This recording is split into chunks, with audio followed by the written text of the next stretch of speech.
আসসালামু আলাইকুম। সামনে পবিত্র মাহে রমজান। সংযম, ত্যাগ ও আত্মশুদ্ধির এই মাসকে আমরা সবাই বরণ করতে প্রস্তুতি নিচ্ছি।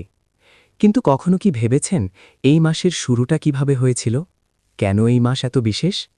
চলুন আজ খুব সহজ ভাষায় জেনে নেওয়া যাক রমজানের ইতিহাস। রমজানের সবচেয়ে বড় ইতিহাস হল এই মাসের রোজা ফরজ হওয়া। হিজরতের পর দ্বিতীয় হিজরিতে মুসলমানদের ওপর রোজা ফরজ করা হয়।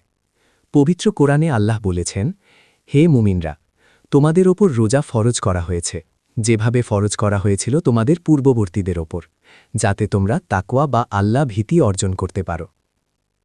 শুরুতে অবশ্য রোজার নিয়ম ছিল একটু কঠোর।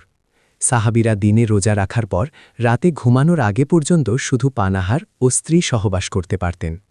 ঘুমিয়ে গেলে পরের দিন সন্ধ্যা পর্যন্ত কিছুই হালাল ছিল না। কিন্তু কিছু সাহাবীর জন্য এটি কষ্টকর হওয়ায় আল্লাহ তা সহজ করে দেন। তারপর থেকেই রমজানের রাতগুলোতে সবকিছু হালাল হয় এবং দিনের বেলায় রোজা রাখার যে নিয়ম আমরা আজ দেখি সেটি চালু হয়। রমজানের আরেকটি বড় ইতিহাস হল এই মাসেই মানবজাতির জন্য সর্বশ্রেষ্ঠ নির্দেশনা গ্রন্থ পবিত্র কোরআন নাজিল হয়েছে। আল্লাহ তাআলা কোরআনে বলেছেন, রমজান মাস, এতে নাজিল করা হয়েছে কোরআন, যা মানুষের জন্য হেদায়েত এবং সত্যপথের স্পষ্ট নির্দেশন।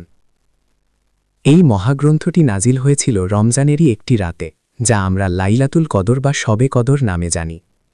পবিত্র কোরআনে এই রাতকে হাজার মাসের চেয়েও উত্তম বলা হয়েছে। ফেরেশতারা এই রাতে পৃথিবীতে নেমে আসেন, আর আল্লাহর অশেষ রহমত বর্ষিত হয়। শুধু ইবাদতেই নয়, ইসলামের ইতিহাসের সবচেয়ে গুরুত্বপূর্ণ দুটি ঘটনাও ঘটেছিল এই রমজান মাসেই। প্রথমত, দ্বিতীয় হিজরির 17ই রমজান সোমবারে সংঘটিত হয় বদরের যুদ্ধ। এই যুদ্ধে সংখ্যায় ও অস্ত্রে কম হওয়া সত্ত্বেও মুসলমানরা অপরিসীম সাহস ও আল্লাহর সাহায্যে ঐতিহাসিক বিজয় অর্জন করে।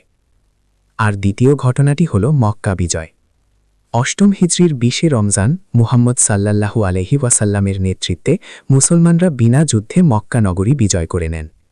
এর মাধ্যমে মূর্তি পূজার স্থানটি চিরতরে আল্লাহর ইবাদতের কেন্দ্রে পরিণত হয়। শেষ করব একটি চমকপ্রদ তথ্য দিয়ে। রমজান শব্দটি আরবি আর রামদ থেকে এসেছে, যার অর্থ পুড়িয়ে ফেলা। অর্থাৎ এই মাসের রোজা আমাদের ছোট বড় সব গুনাহ পুড়িয়ে ফেলে, আমাদের আত্মাকে শুদ্ধ করে। তাই এই রমজানে শুধু না খেয়ে থাকবেন না, বরং এর ইতিহাস থেকে শিক্ষা নিন। বেশি বেশি কোরআন পড়ুন, নামাজ পড়ুন এবং অন্যদের সাহায্য করুন, কারণ এই মাস আমাদের জন্য আল্লাহর পক্ষ থেকে এক বিরাট উপহার। ভিডিওটি ভালো লাগলে একটি লাইক দিন এবং চ্যানেলটি সাবস্ক্রাইব করতে ভুলবেন না। সামনে রমজান উপলক্ষে আরও নতুন নতুন ভিডিও পেতে থাকুন।